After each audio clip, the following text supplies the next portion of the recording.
Edição extraordinária do Angu de Grilo. Isso jamais aconteceu. Gente, eu tenho que rir. Isso jamais... Gente, olha... Isso jamais, inédito. Nunca na história desse país, desse podcast. 1 ano e meio, jamais isso aconteceu.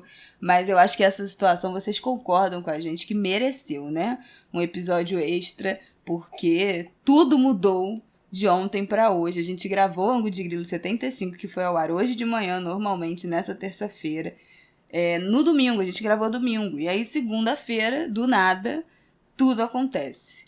Então, tivemos que, na tarde desta terça-feira, esperar e sentir os acontecimentos e subir esse episódio extra, gravar. Estamos gravando aqui às 5h50 da tarde. Vai ao ar daqui a muito pouco. Esse vai ser um episódio curto, de 15 minutos. Vamos ver se Flaviol nos concede esse tempo. Mas já disse ela que vai ser difícil, que é muita coisa para contar. Mas o que viemos falar aqui? Gente, do nada, Lula elegível. Todos os processos do presidente Lula que foram julgados pelo Sérgio Moro foram anulados ontem pelo ministro do Supremo Tribunal Federal, Edson Fachin. E é isso, basicamente. Lula pode ser candidato em 2022. Ela está botando o carro lá na frente dos bois, né? Com certeza. Como a Isabela já falou, a gente está gravando aqui terça, fim da tarde. Ainda não terminou um outro julgamento que a gente vai falar já, e não vai terminar hoje, por isso a gente resolveu já gravar essa edição extraordinária. Mas o ex-presidente Lula faria um pronunciamento, uma coletiva, daria uma entrevista coletiva nesta terça, no início da tarde, e acabou transferindo o pronunciamento dele para amanhã, quarta-feira, em razão desse julgamento que está acontecendo ainda hoje, terça-feira, na segunda turma do Supremo Tribunal Federal. Explicando, o Supremo hoje está julgando um pedido da defesa de Lula de suspeição do então juiz Sérgio Moro, que o condenou no episódio do triplex do Guarujá. A defesa do Lula leva em conta principalmente várias questões processuais que já foram apontadas ao longo dessa saga, mas também o fato de o Sérgio Moro ter se tornado ministro da Justiça de Jair Bolsonaro, né, logo após a eleição de 2018, já assumiu, né? O Anguerê está aqui. Tá acordado aqui, o prestando atenção em tudo fofoqueiro. Falei Jair Bolsonaro, ele tossiu. Difícil de engolir, né, meu filho? Pois é. O bagulho é doido. Maravilhoso. Mas por ele ter se tornado ministro da Justiça do Bolsonaro, tendo sido o responsável, né, o juiz que levou Lula à condenação e à prisão à época e o tirou da corrida eleitoral de 2018. Então, o pano de fundo é esse. Por que Gilmar Mendes, que é o responsável, né, pela segunda turma do Supremo Tribunal Federal, resolveu julgar exatamente hoje esse pedido de suspeição de Sérgio Moro? Porque ontem, na segunda-feira, surpreendendo a tudes, o planeta, o Fachin anunciou uma decisão que anulando todos os processos que tramitam contra Lula na 13ª Vara da Justiça Federal de Curitiba, que tinha como titular Sérgio Moro. Qual é a questão? Ele julgou que aquela vara, aquele juízo, não tinha competência para julgar aquele conjunto de ações, porque ele não estava relacionado ao escândalo do Petrolão, ao escândalo de corrupção da Petrobras. Foi puxado pelo Moro. E, de fato, o caso, por exemplo, do triplex no Guarujá, era originalmente do Ministério Público de São Paulo, estadual. Era uma ação que envolvia irregularidades na Bancop, numa cooperativa, que envolvia financiamento habitacional, por onde Lula teria comprado, teve a intenção de comprar e desistiu e voltou atrás. Enfim, aí tem várias versões. Ou comprou o tal do triplex do Guarujá. Bom, a gente sabe que Lula foi condenado por Sérgio Moro, teve a condenação confirmada pelo TRF, né, a segunda instância, e também pelo STJ.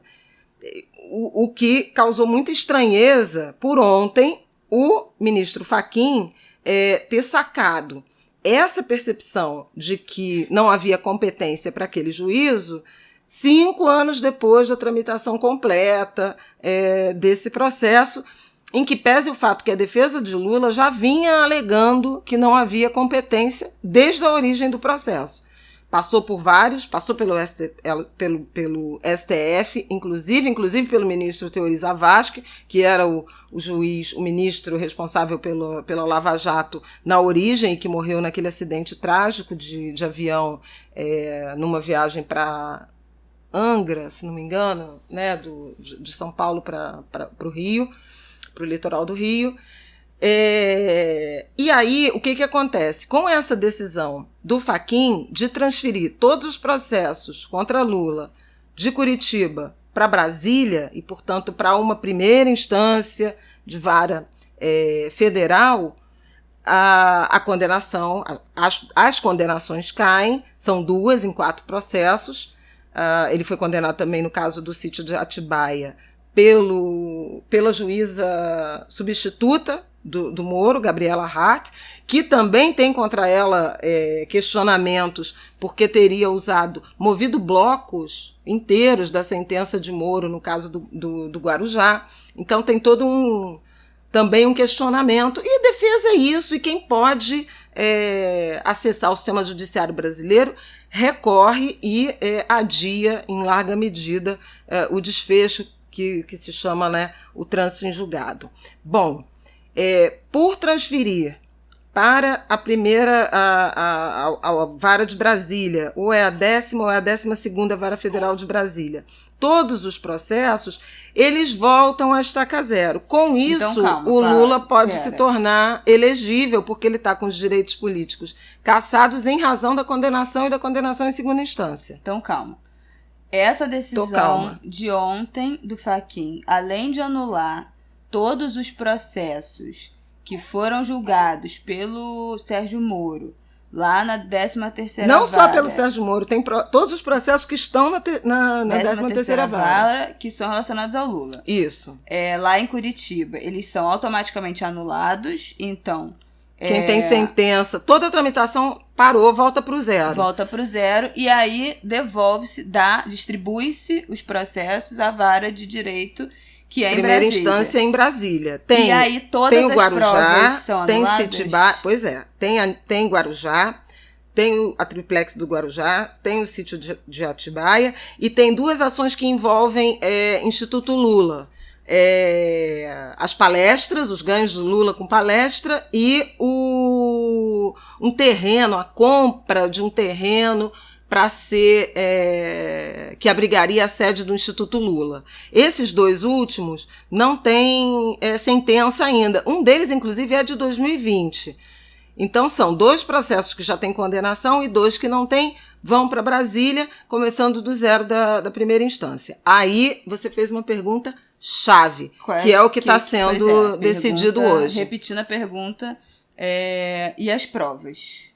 São anuladas? Podem ser reaproveitadas pelos juízes, pelos promotores lá da Vara de Brasília ou não? Não temos essa resposta. A decisão do ministro Edson Fachin de ontem determina a anulação dos julgamentos, né, das sentenças do processo, né, reinício do processo em Brasília, com o que os juristas chamam de convalidação, ou seja, todo o conjunto probatório que foi produzido em Curitiba relacionado a esses 4 processos, eles continuam valendo e ficam à disposição do novo juiz para serem considerados na sua apreciação e na sua sentença. Significa que ele pode, portanto, se esse juiz, né, considerar que aquelas provas são válidas, que os processos estão bem amarrados, ele pode tomar uma decisão relativamente rápida em relação a emitir a sua sentença. Não começaria do zero. Então, essa foi a decisão de ontem do Fachin. O que mais o Fachin decidiu, além de anular as sentenças, mandar para Brasília e dizer que as provas estão valendo? Ele decidiu que as arguições de suspeição do Sérgio Moro deixavam de ter valor porque as sentenças foram anuladas. Então, na leitura dele, não caberia mais nenhum tipo de apreciação a esse pedido de suspeição que a defesa de Lula encaminhou ao Supremo Tribunal Federal. Qual foi a interpretação geral disso? Tratou-se de uma decisão que, obviamente, beneficia o Lula, porque ele volta para uma condição de direitos políticos restabelecidos e poderia ser candidato em 2022, se assim desejar. E no fim de semana circulou uma pesquisa que deixou o eleitorado muito eufórico, com intenções de voto robustas para o Lula, e rejeição maior ao Bolsonaro do que ao Lula nessa pesquisa e tal. Então, que diz no que indicativo, o Lula seria o único dos candidatos da pesquisa que derrotaria o Bolsonaro. Isso foi o que circulou no fim de semana e, por isso, gerou essa excitação em relação a um confronto Bolsonaro-Lula, Lula-Bolsonaro em 2022, que até nossa colega Vera Magalhães chamou de 2018.2, né? Parte 2 era o confronto que se esperava nas eleições de 2 anos e meio, 3 anos atrás. Pois bem, só que, então a leitura foi de que beneficiou o Lula, por óbvio, mas beneficiou o Moro, o Sérgio Moro e a Operação Lava Jato, uma vez que que preservou do julgamento, pela decisão de Fachin, preservou de julgamento, de apreciação, a suspeição do juiz Sérgio Moro, com agravante, porque eu mencionei, a ação da defesa fala mais de 2018 isso, então trata mais do interesse político, do envolvimento político do Moro, que se tornou ministro da Justiça, mas depois disso veio o caso Vaza Jato, com a divulgação de mensagens trocadas no Telegram pelos procuradores, com o juiz Deltan Dallagnol à frente, né, a força-tarefa da Lava Jato Curitiba, com o juiz Moro,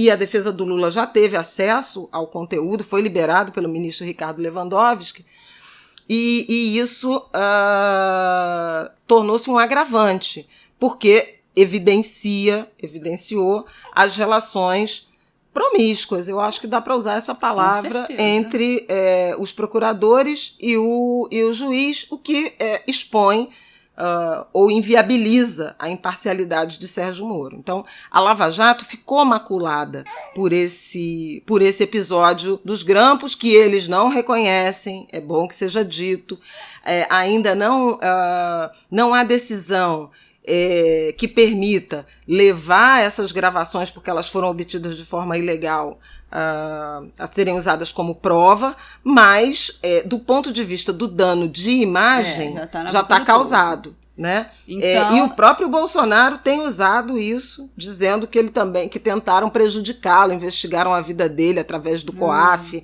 etc. Mas então, esse processo que foi julgado ontem não tem nada a ver com esses vazamentos da Vaza Jato, que foi exposta, principalmente no ano passado, né? Era um processo muito mais burocrático, eu diria, sobre quem tinha competência de fazer aquele julgamento a partir do caso inicial. Tem gente mas chamando... não tinha dentro desse pedido da defesa, desse processo que foi julgado ontem, esse julgamento, entre aspas, moral de... Não tinha nada a ver com mérito, tem a ver com foi uma decisão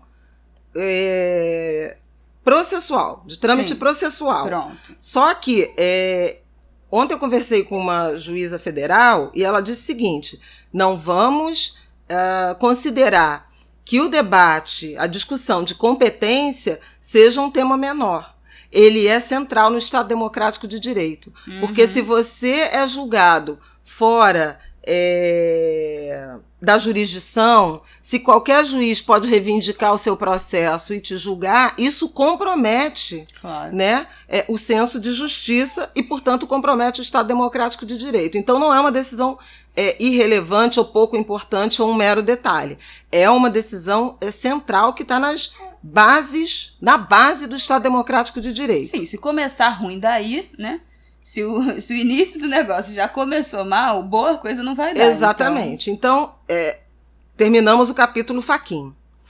Pois bem, lembra que eu falei que o Fachin, então, disse que tornava sem efeito as ações de arguição da suspeição do Moro. E por isso houve uma interpretação de que Fachin fez um aceno, digamos assim, uma liberalidade, um benefício ao ex-presidente Lula, com também a intenção ou o efeito colateral de proteger a Lava Jato e seus membros, incluindo os procuradores do Ministério Público Federal e o ex-juiz Sérgio Moro, Fachin, que é identificado como um ministro do grupo lavajatista do Supremo Tribunal Federal.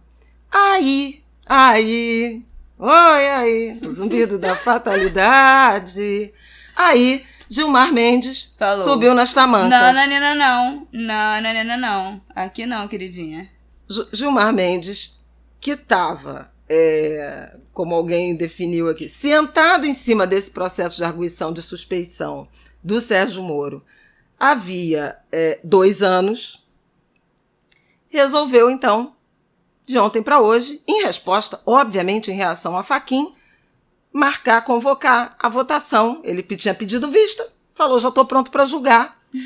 E vou convocar, vou apresentar, vou pautar a segunda turma. E pautou a segunda turma.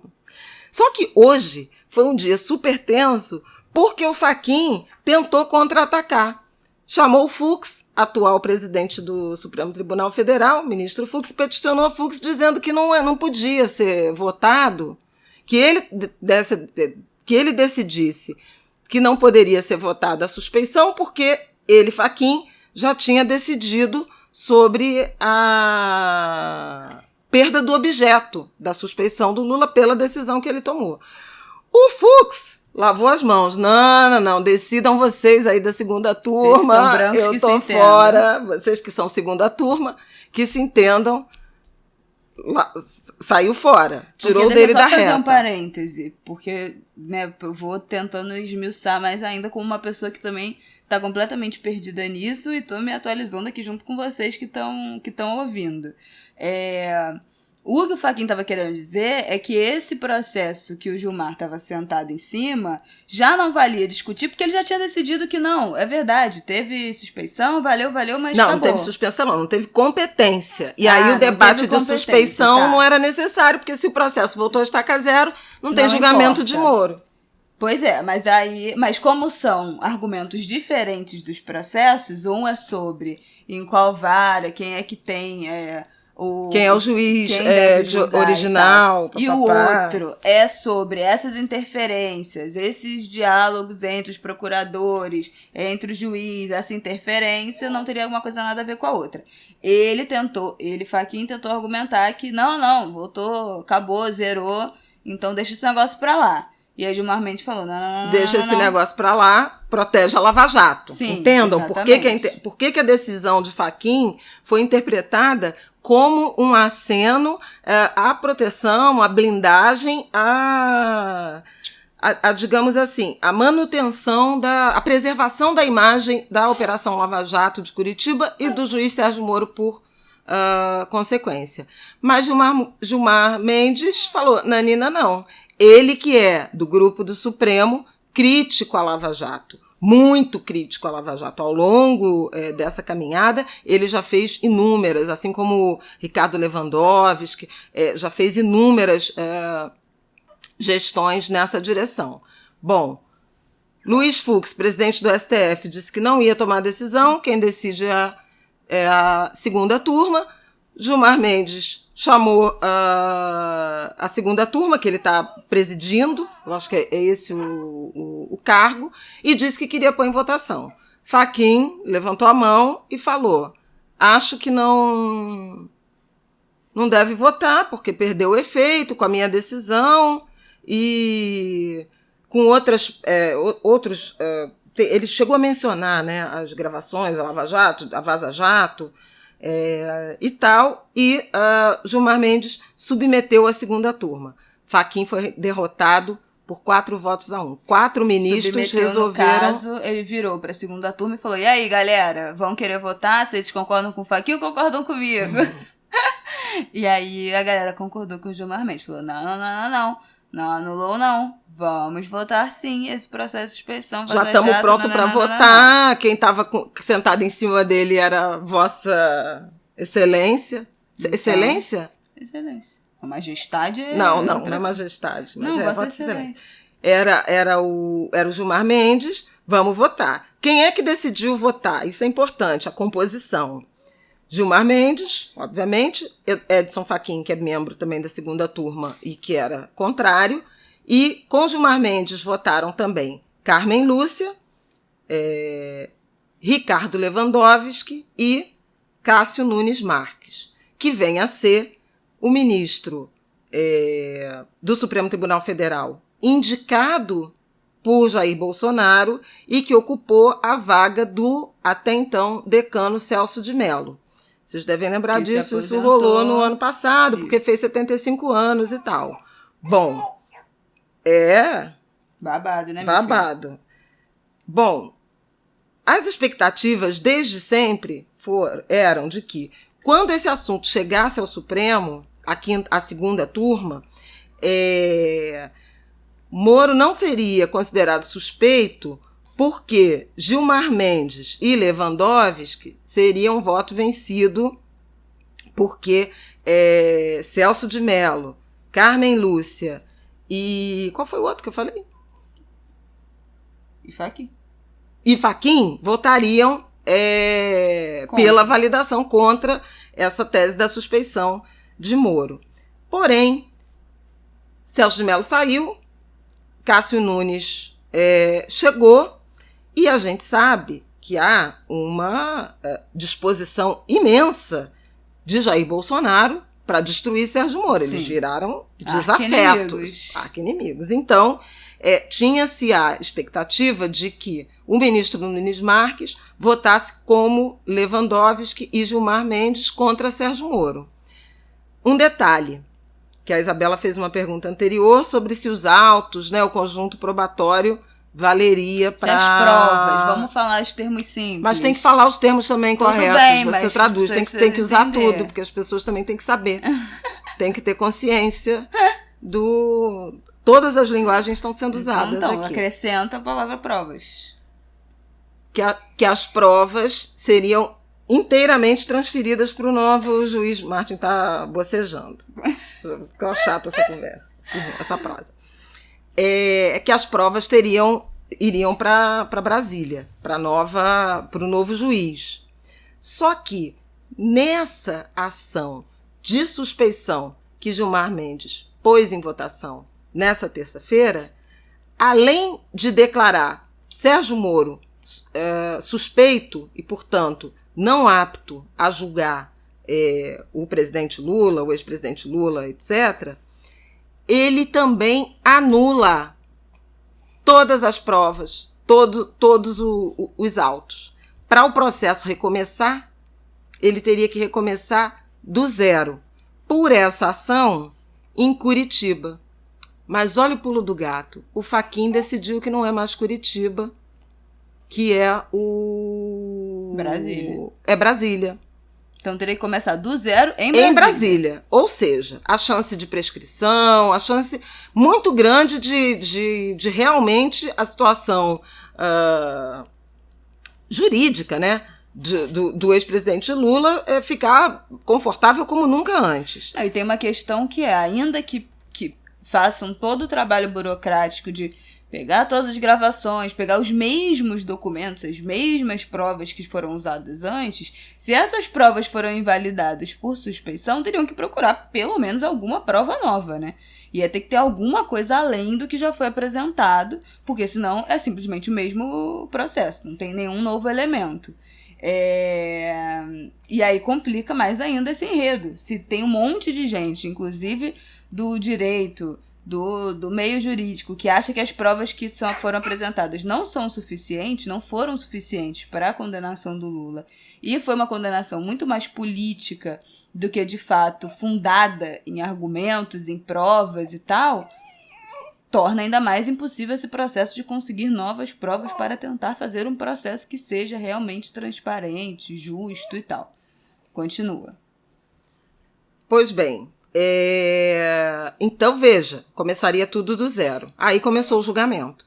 Gilmar Mendes fez um voto que demorou, sei lá, eu acho que mais de 2 horas, né? Lendo o voto, em que ele destruiu Lava Jato, Sérgio Moro, os procuradores da Força Tarefa e a mídia. Verdade seja dita, ele falou em conluio desses 3 grupos, de perseguição a Lula, de abuso, né? Não se faz justiça cometendo injustiça, não se combate o crime cometendo crime. Algumas frases fortes, um voto muito duro na direção de considerar Sérgio Moro suspeito. Saúde aí, meu filho. Sérgio Moro suspeito e de anular todos os autos. Aí, e havia a expectativa, começou a circular a expectativa de que Carmen Lúcia fosse mudar o voto que já tinha dado. Vira voto, Carmen Lúcia. Vira voto de Carmen Lúcia. Bom, Nunes Marques acabou de ler, Gilmar Mendes acabou de ler, passou para Nunes Marques. O que fez o Nunes Marques? Cheguei aqui agora, gente, não tô sabendo. Não tem conhecimento do caso. Não tive acesso ao processo digital, não sei nem para onde o vento tá voando, então eu vou pedir vistas. Pedir vistas, para quem não sabe, a pessoa suspende a votação para se inteirar do processo. Não preciso estudar melhor isso aqui antes de votar, antes de me posicionar. Então, ele alegou que acabou de chegar no STF e não tem conhecimento. Eu sou recém-chegado, não estou preparado ainda, vou precisar dar uma olhada. E aí disse, mas se os outros ministros quiserem dar seus votos... Fala aí, gente. Eu quero colar, né, basicamente. Quis colar. Eu estou aqui, estou disposto a ouvir os votos dos colegas, não sei o quê. Aí Gilmar Mendes, que não é bobo nem nada... mandou Carmen Lúcia ler o voto. Aí ela falou, eu estou com o meu voto Carmen Lúcia querendo colar também. Eu estou com o meu voto aqui, mas eu prefiro esperar o ministro Nunes Marques, que sempre tem posicionamentos muito interessantes. O cara nunca se posiciona em nada. Eu também ouvi o voto de Vossa Excelência, presidente Gilmar Mendes, muito interessante, muito... como é que ela falou? Ela usou uma palavra assim, muito grave, muito... ela reconheceu a profundidade, eu esqueci a palavra que ela usou, mas ela reconheceu a profundidade do voto do Gilmar Mendes, que foi realmente muito, muito pesado na direção de condenar, de cravar a suspeição do Moro. Aí chamou Lewandowski leu o voto e votou com Gilmar Mendes. Eu não peguei toda a argumentação, mas a situação é que está 2-2, porque Fachin e Carmen Lúcia, lá atrás, já tinham votado contra a suspeição de Moro. Agora a gente tem Gilmar Mendes pedir as vistas, que ele liberou agora.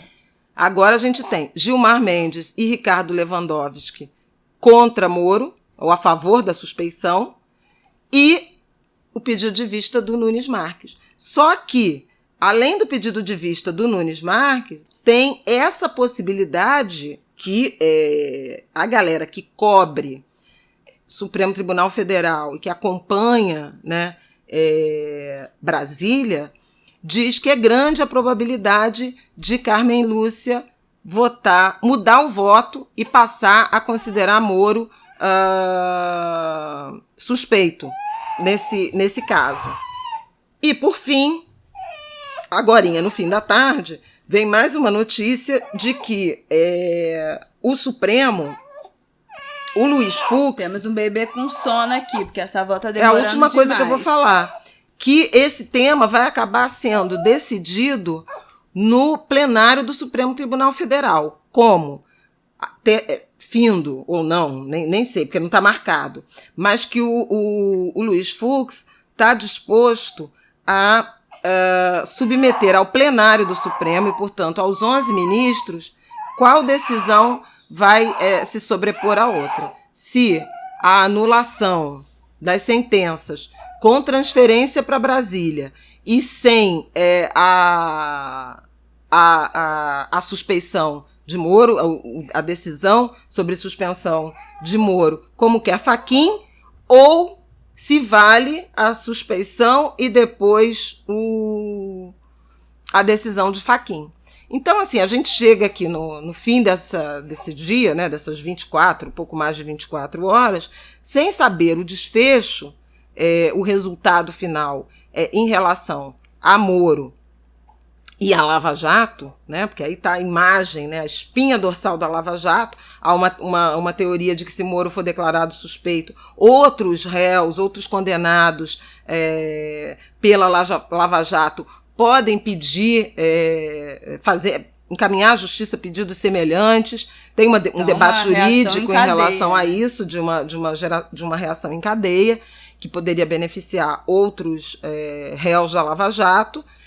Então a gente não sabe qual vai ser efetivamente a decisão final, mas, de toda forma, a decisão do ministro Fachin em relação às sentenças e aos processos de Lula está valendo. Então, em tese, processos anulados. Ele usou, inclusive, outras decisões de turmas no Supremo Tribunal Federal para embasar o seu parecer. Então, nem caberia submeter ao plenário a decisão dele. O que caberia é se vale ou não esse julgamento que Gilmar Mendes convocou.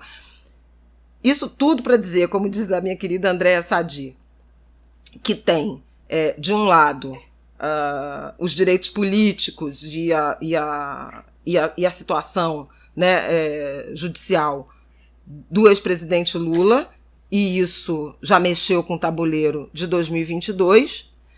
Tem a imagem de Sérgio Moro e essa instituição Lava Jato em xeque, e tem uma baita disputa dentro do Supremo Tribunal Federal, porque é um enfrentamento de 2 ministros, de 2 grupos, né, lavajatista e não, garantista e não, que são Edson Fachin e Gilmar Mendes. Bom, então é isso. Acho que espero que a gente tenha conseguido explicar mais ou menos o que aconteceu.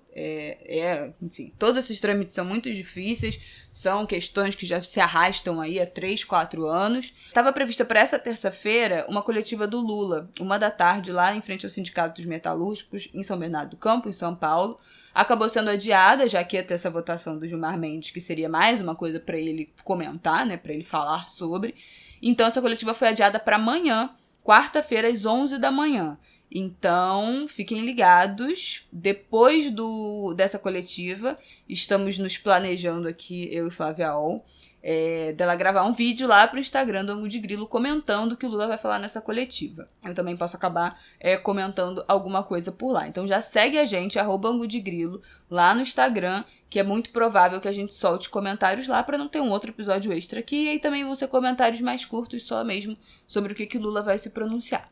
É isso, gente. Minha mãe não vai se despedir porque foi levar o Martin lá para fora do nosso estúdio, mais conhecido como quarto dela. Porque ele tava chorando, vocês não prestam atenção em nada que eu tô falando aqui. Voltamos na terça-feira que vem. Estaremos nas nossas redes sociais comentando isso, nosso Twitter, tá tudo aqui na descrição do episódio, todas as nossas redes, que a gente continua falando sobre essas coisas, minha mãe principalmente. Terça-feira que vem a gente volta a se falar, tá bom? Um beijo, boa semana pra vocês.